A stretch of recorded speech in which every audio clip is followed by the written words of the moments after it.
I'm Dr. Jordin Wiggins, and this is the Pleasure Principles podcast.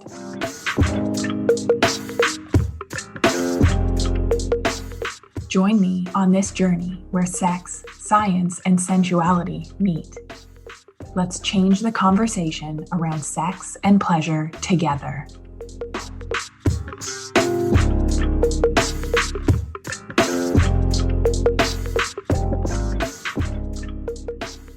So it seems to have turned into fall almost overnight here in Southern Ontario, and it always makes me a little sad.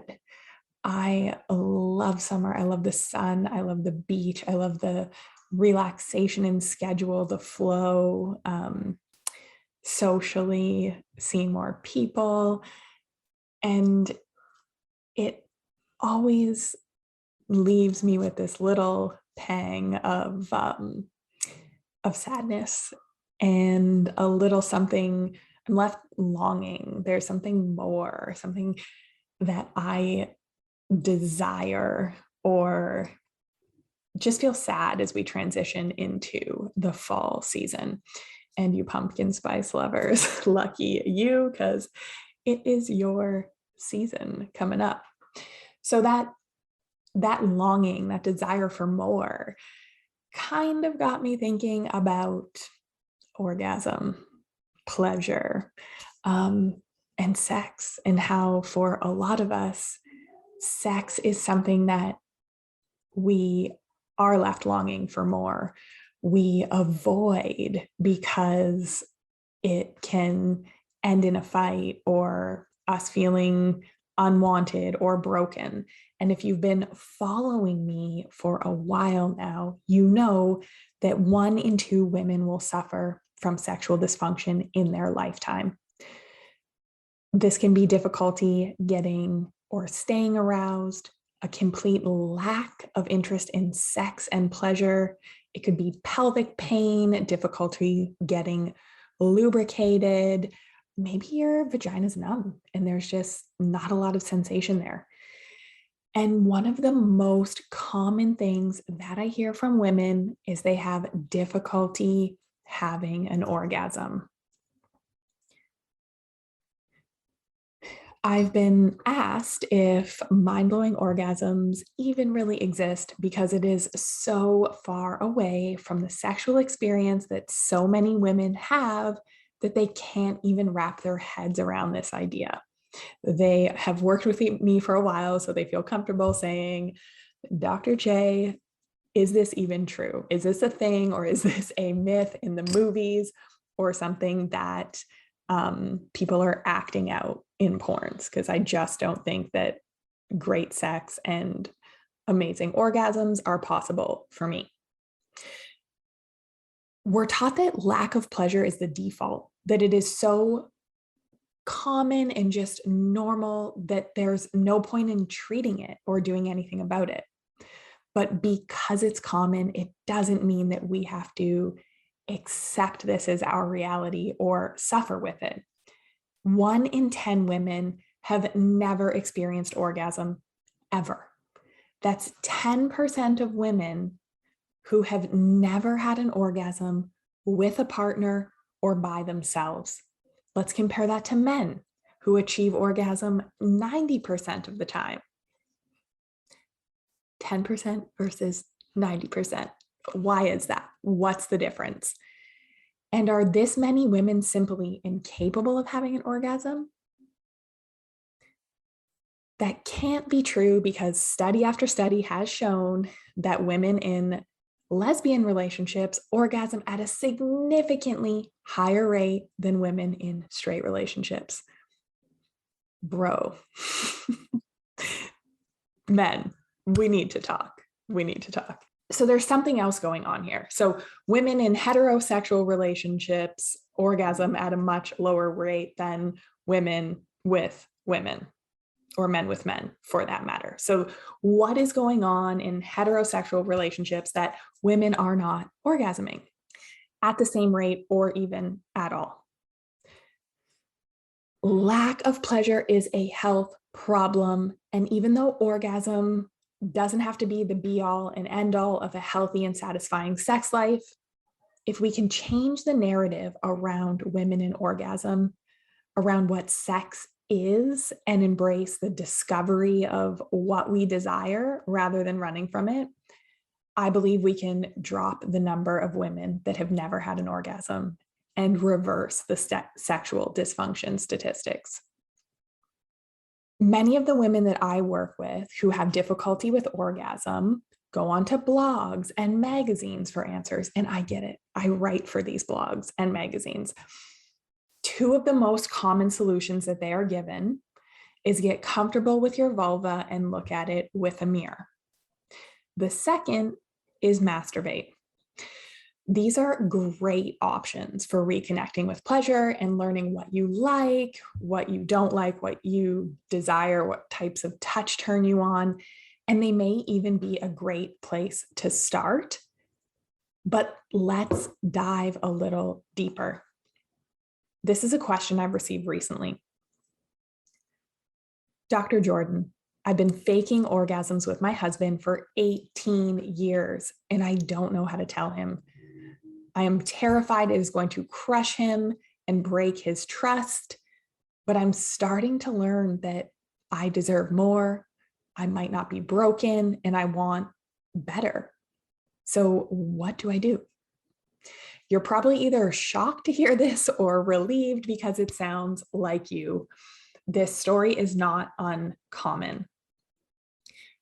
And there is a lot here. I'm not going to lie to you. We're not going to sort it out on this podcast today, but I want to give you an idea of what we need to be looking at. If this woman goes and looks at her vulva with a mirror and masturbates and dedicates time for self-pleasure and figuring out what she desires, I often find the issues are a lot broader. We need a more holistic approach. So looking at things like communication, self-worth. Why does she feel that her pleasure was not as important as her partner's for 18 years? We have to look at it's probably a lot to do with poor sexual health education. And she thought that there was something wrong with her. So she probably got into this habit of grinning and bearing it, looking at the clock, making to-do lists in her head, faking it to get it over with. And the problem with faking is that the more we do it, the more we are reinforcing to our partners what we don't like and what doesn't feel good for us. And then after so much time has passed, we're in this rut and it's like, oh no, how do I get out of it? Well, here's what you can do. Good orgasms do start with you. We need to learn about your body and the types of touch that feels good for you. Maybe this is with a self-pleasure practice. Maybe we're starting even more basic because for somebody that has a lot of barriers like body image, shame, poor sexual health education, to just start with a self-pleasure practice is way too much. It's way too big of a nut to crack. So we need to take it slow and most likely baby step it. So if I was working with this client one-on-one, we would talk about their relationship to self-pleasure and masturbation. And if that's not for them, we need to find ways to increase the pleasure dial in other areas of her life so that she feels comfortable doing it in the bedroom. We most likely need to help her understand her anatomy and how orgasms, which is essentially increases in pleasure, work. And how can she feel safe enough to tolerate that pleasure? Is she in her stress response all the time? So aside from digging in and finding out which of all of the barriers to orgasm are affecting her personally and coming up with a plan as to individually what she needs to do. So what I do want to remind this woman and anyone listening in this situation is that all relationships are female-led. And what I mean by that is led by feminine energy. your partner, although they may have big feelings about thinking that they were pleasing you all these years and not, they might lack a little trust in you. Their ego might be a little bruised, and we want to get real honest and look internal because you weren't being honest. And we definitely have to own that and use communication scripts and proper timing and support to help get you and your partner through those moments. But I want you to know that your partner wants to make you happy. So once we get over the big feelings, and if you know what pleases you and you can share that with your partner, the types of touch, be able to communicate it in the moment, then you can just start orgasming with your partner by showing them what you like, and maybe even avoid a big conversation altogether. Up to you. But remember, your partner wants to please you. They want to make you happy. So getting some communication tips and skills for how to have those difficult conversations is really important. Another story I hear often from women in their 20s and 30s is, I have never told anyone that I have a hard time orgasming. My friends and I are so open about everything. We're constantly talking about sex, but I'm so ashamed to tell them that I have a hard time finishing. I've read every book under the sun, but I'm starting to think that it is my body and I am just broken. So this is another story that I hear a lot when it comes to women suffering with sexual dysfunction of all kinds, is that they think there is something wrong with them. And I want them to know, I want each and every one of you to know, you are not broken. What you have been taught is. We have been given the wrong script when it comes to sex and pleasure, especially for people with vulvas. Statistically speaking, some of your friends, 1 in 2, will also be suffering from sexual dysfunction, and 1 in 10 has never had an orgasm ever. And I would probably estimate from the thousands of women that I've worked with that probably around 40 to 50% don't reliably orgasm with their partner. So just by bringing it up and having these conversations, statistically speaking, you are probably not alone. And what we know and what is research proven is that having these conversations with women, normalizing our experience, improves sexual dysfunction by 20 to 30%. So if you don't feel comfortable having those conversations with your friends, join my community, the Pleasure Mindset Bootcamp. And there are over 1,000 women in there having these conversations, and we can feel safe to normalize them. And just by knowing you're not alone, just by having the conversation, we are increasing pleasure, desire, arousal, ability to orgasm. And we talk about and discuss solutions that are unique. The solutions that I provide, that the Pleasure Collective provides, my programs provide, are always pleasure and belief focused, because we can give you a recipe to follow. We know how to do that. You need eggs and flour and sugar to make something. And what I mean by that is, set time aside in your day to self-pleasure. Set time aside to look at your vulva in a mirror. That's a recipe. And although those things do work, if those things are not pleasurable for you, they're bad ingredients. We're going to get a bad outcome. We're not going to get the outcome that we want. What we need to do is work on mindset. We need to work on our beliefs, because when we change our beliefs, that's when our behavior changes. That's when the outcomes change. So we need to dig so much deeper into, just practice pleasure. Yes, we need to practice pleasure, but before we can do that, we need to figure out, why is that hard for you? What is a pleasurable practice for you? And where are we getting hung up? So There are answers, and the simplest one is just have a conversation. By opening up and doing that, you're creating space and normalizing things for yourself and for your friends. And I guarantee that they will be in this situation as well, or some of them. So, some specific solutions or things that I want to leave you with: you aren't going to unpack something like not being able to orgasm, or not being able to orgasm in the depth and frequency or in the time that you want to, by doing something like practicing a little self-pleasure or looking at your vulva or any of the other formulaic things that we see in popular blogs and magazine articles. The real issues touch on communication, relationship dynamics, trust, being able to feel safe and calm your nervous system, shame and guilt. Maybe there's even ties to how a person was raised and the messaging they received about sex and pleasure. Is sex only for procreation? Do only loose women, sluts, insert any expletive that we use to shame women about their sexuality here, do only sluts enjoy sex?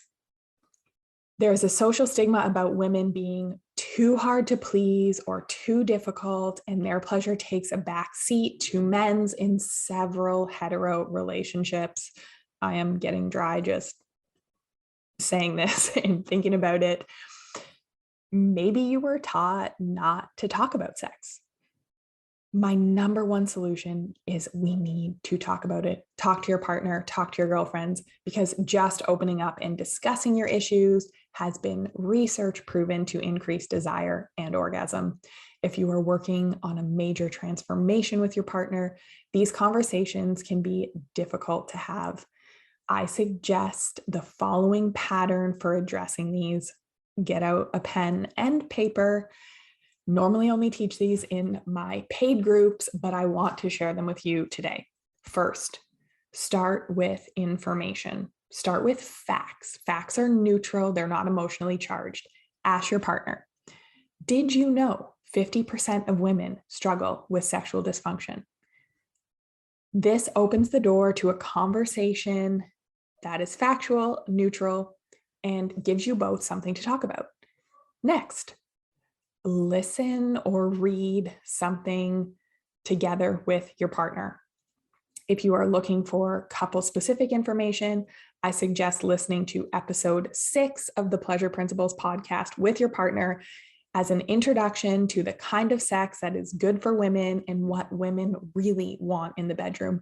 It's a great one. I know it's increased desire and orgasm for several of my clients already. Then I want you to give direct and specific instructions for your partner, like, I like it when you blank. Can we try blank? I need some reassurance that you aren't getting annoyed that I'm taking too long in the moment. So I hope you learned that you are not alone, and having difficulty researching orgasm is a common problem that is impacting so many relationships. Like I always say, you are not broken. The story you are being told about sex and pleasure is. What you have been taught about sex and sexuality is the problem, and we need a solution that addresses those problems, not just the surface ones, because we all deserve some mind-blowing, earth-shattering, see God orgasms. Looking for what to do next? I'm running a 2-hour intensive workshop on orgasms, teaching you everything from pleasure-focused anatomy to how stress and anxiety impact your desire, and how we can really learn to relax and receive pleasure. And for my type A perfectionist ladies, this is a practice for you. This is work, and I know because it was work for me. Plus, we have a Q&A where your specific questions are answered by me. Normally, I would be charging over $2,000 for a workshop of this magnitude with access to this many of my resources, but it is going on sale for just $97. Go to thepleasurecollective.com/programs to register. Remember, you deserve love, connection, and better sex than you ever thought possible. Have a great week, everybody.